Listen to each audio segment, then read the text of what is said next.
Oi, Eliane, bom dia. Bom dia, Raíssa e Carolina, ouvintes. Bom dia, Eliane.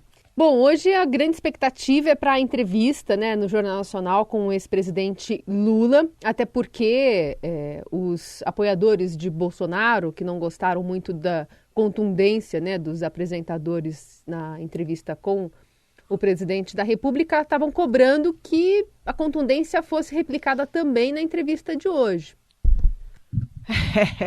É aquela coisa, né? Os bolsonaristas querem incendiar o Jornal Nacional na entrevista do ex-presidente Lula. Eu acho que não vai ser nem pior, nem melhor, nem mais camarada, nem mais adversária. Eu acho que vai ser uma entrevista jornalística, ou seja, com as perguntas que têm que ser feitas. Assim como a gente sabia que na entrevista do presidente Jair Bolsonaro teria muita pergunta sobre pandemia, sobre máscara, sobre vacina, sobre economia, etc. A gente sabe que no caso do ex-presidente Lula vai ter também muita pergunta sobre mensalão, petrolão, Venezuela, Cuba, etc. Isso é natural. Qualquer um de nós jornalistas sabemos que nós estamos fazendo perguntas a eles, que são as perguntas que a sociedade brasileira faz. Então, nós somos apenas o meio de perguntar o que a sociedade quer saber. Então, acho que o Lula fez muito bem em descansar. Ontem ele fechou toda a agenda dele para descansar, para gravar programas da propaganda eleitoral na TV e não teve agenda fora, não teve tensão, não teve embates. Ele ficou descansando. Aliás, o Lula está precisando descansar a voz. Uma das coisas que preocupa a campanha dele é a voz. Ele está com a voz muito rouca, muito, sabe, uma voz que está muito estressada. Então, ele precisa cuidar da voz. E ele, assim como Bolsonaro foi para o Jornal Nacional preparado para defender o governo dele, fará as coisas boas do governo dele, o Lula vai preparado para falar bem do governo dele, das coisas boas que ele fez nos 8 anos. E isso vai ser principalmente na economia, já que o Lula deixou no seu último ano de governo, 2010, ele deixou o país crescendo 7,5%. Depois disso, foi ladeira abaixo, inclusive com 2 anos de recessão no governo Dilma Rousseff. E essa é uma área forte, né, da economia no embate entre Lula e Bolsonaro. Então, hoje, vamos ver, né, porque as duas campanhas prioritárias e as outras também, porque o Ciro Gomes também considerou, a Simone Tebet, que vai ser entrevistada amanhã, também considera que o Jornal Nacional é o maior palanque do país, que alcança perto de 40 milhões de pessoas.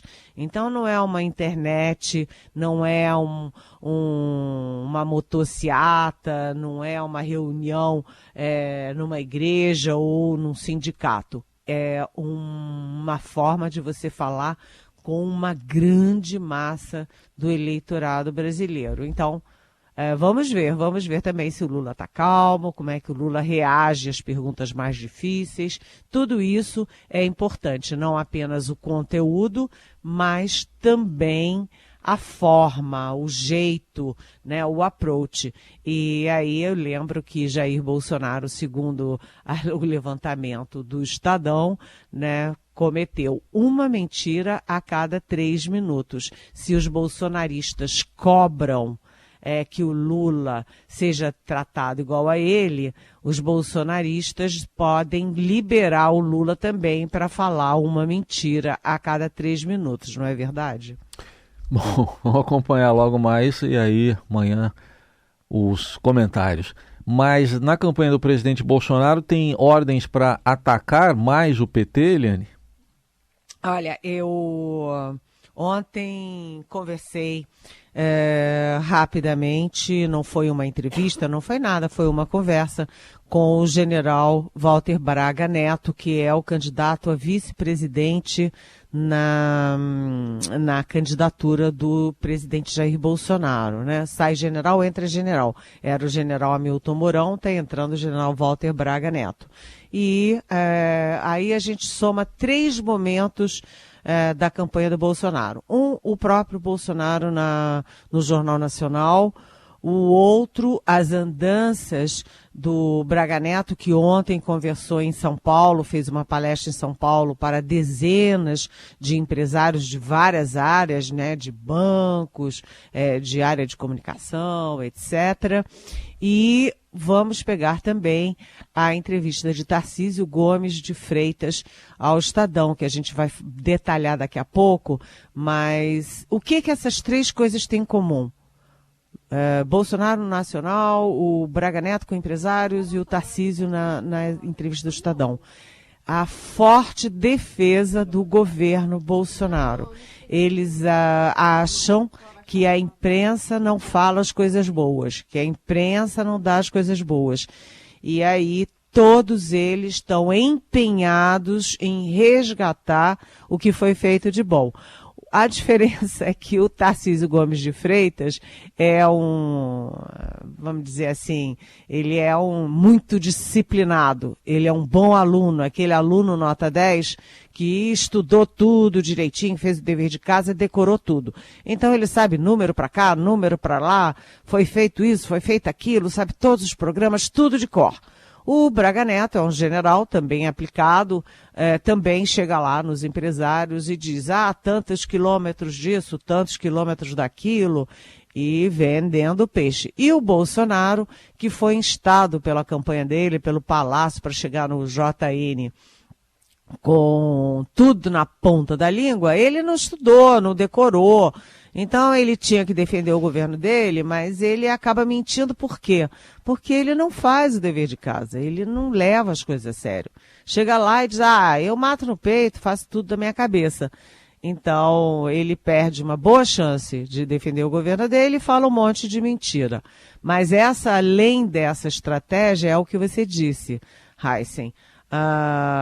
As 2 campanhas principais, a do Lula e a do Bolsonaro, estão muito empenhadas em desconstruir o adversário, o partido e o entorno do adversário.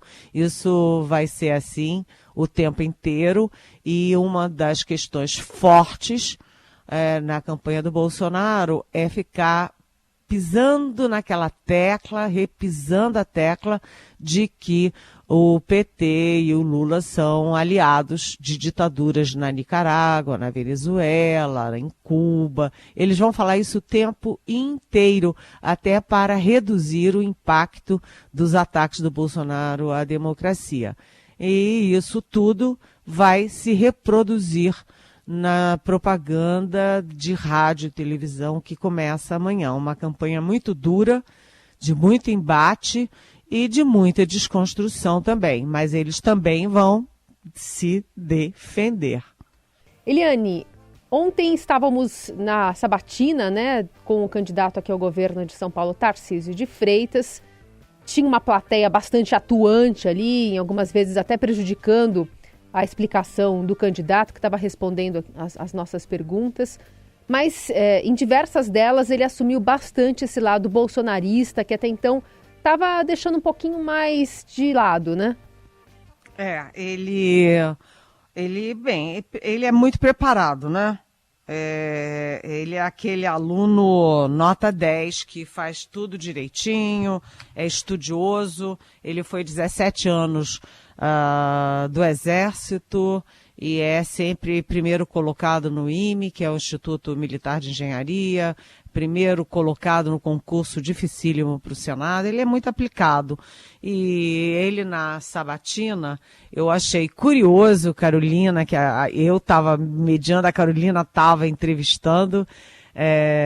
Foi ótimo a gente se encontrar na sabatina, né, Carolina? Sim, fazia tempo, né? Pois é. Aliás, quem viu a gente viu a alegria que a gente teve ao se ver ao vivo, porque a gente conversa todas as manhãs aqui na Rádio Dourado, de 9 a 9h30, e a gente se vê pouco. Então, a nossa festa é se encontrar. Mas, enfim, vamos à sabatina do Tarcísio Gomes de Freitas. Eu achei curioso porque em 2 horas de sabatina ele não falava a palavra Bolsonaro. Ele não citou nominalmente Jair Bolsonaro. Mas, apesar disso, ele defendeu com unhas e dentes o governo. Ele disse, eu participei de um governo que, né, o meu governo que fez tal coisa, e não falava Jair Bolsonaro. Isso eu achei curioso. Mas ele está em sintonia, mostrou que está em sintonia com o Bolsonaro na questão das vacinas, por exemplo. Disse que ele e os filhos tomaram a vacina, sim, mas isso é uma questão de fórum íntimo. Toma quem quer. Portanto, ele é contra a obrigatoriedade de vacina para funcionário do setor público. Eu ainda perguntei, mas vem cá, as pessoas têm liberdade, inclusive, para matar os outros, para contaminar os outros, né? Mas ele tem se vacinou, é a favor da vacina, mas contra a obrigatoriedade. Ele também disse que é cristão contra o aborto, mas que vai seguir a lei e vai dar condições aos hospitais para agirem como tem que agir de acordo com a lei no caso de aborto previsto na legislação brasileira. Ele foi a favor, muito a favor, enfaticamente a favor, da política aí de saidinha dos presos, de proibir saidinha dos presos, porque ele disse que tem milhares de presos perigosos soltos por aí e que é preciso acabar com essa farra de soltar presos em casos excepcionais. E no caso da democracia foi curioso, porque ele disse que, não sei se foi Carolina, se foi o Pedro Venceslau, que também estava com a gente, mas nós perguntamos para ele, enfim, se ele tinha assinado o Manifesto Pró-Democracia. E ele disse, Manifesto Pró-Democracia, aquilo era uma coisa partidária e que de gente que defende ditaduras na Venezuela, em Cuba e na Nicarágua. Olha só, eu acabei de falar que essa era a estratégia deles, né, dos bolsonaristas.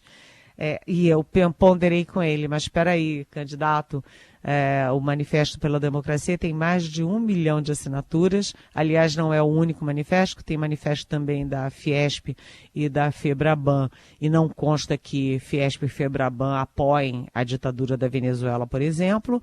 E, além disso, várias entidades do serviço público, inclusive da Polícia Federal e da ABIN, assinaram manifestos ali defendendo a democracia. Não foi partidário, não, né? E aí ele nem respondeu, nem replicou.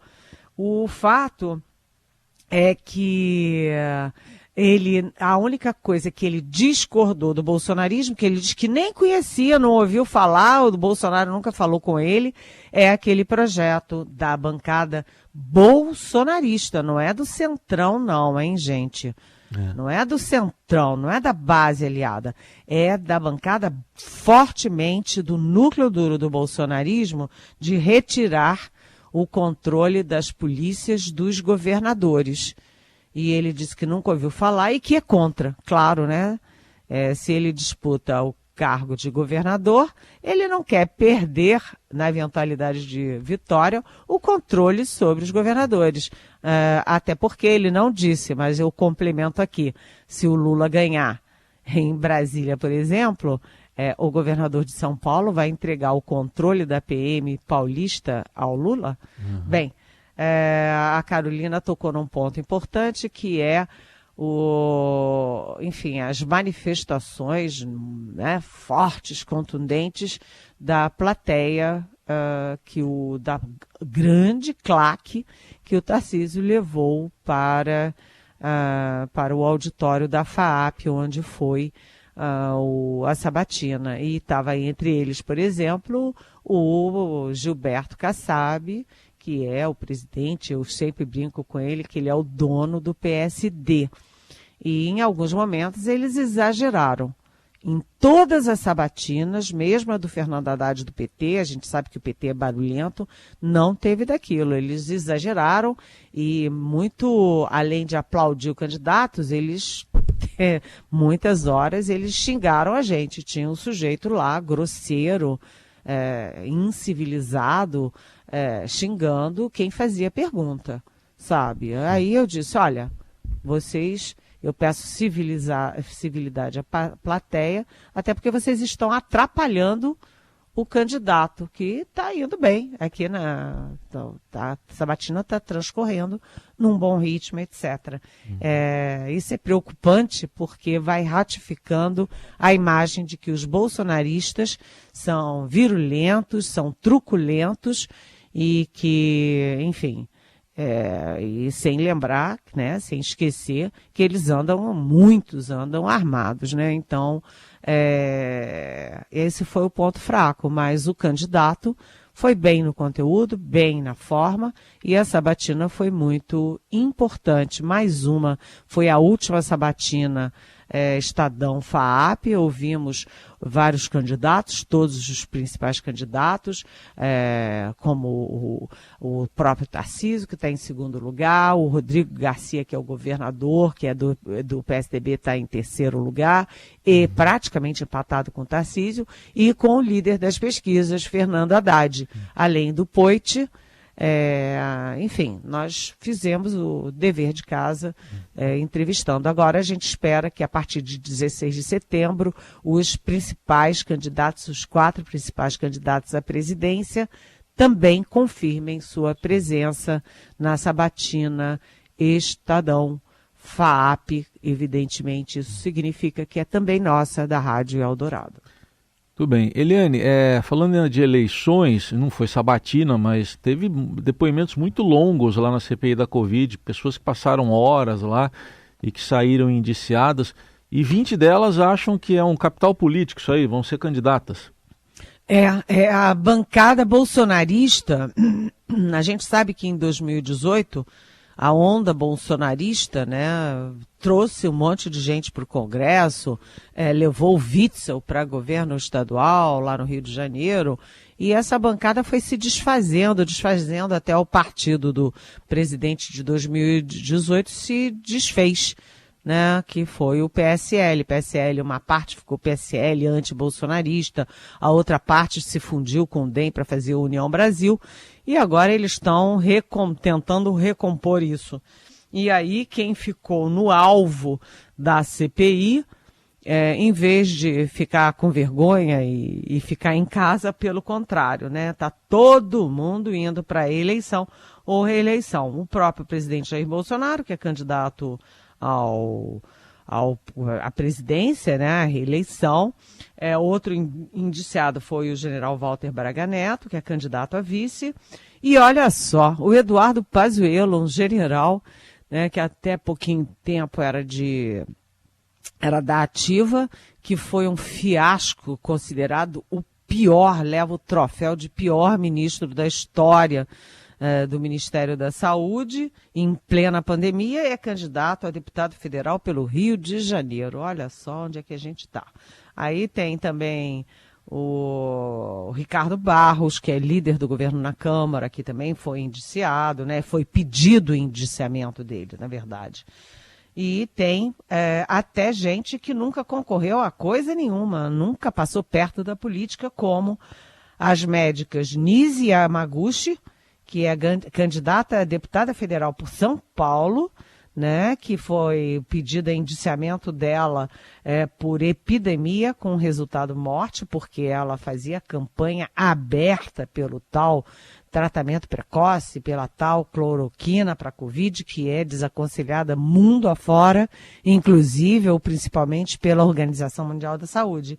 E a outra médica é a médica Maíra Pinheiro, ou Mayra Pinheiro, que é conhecida como Capitã Cloroquina e que é candidata a deputada federal pelo Ceará.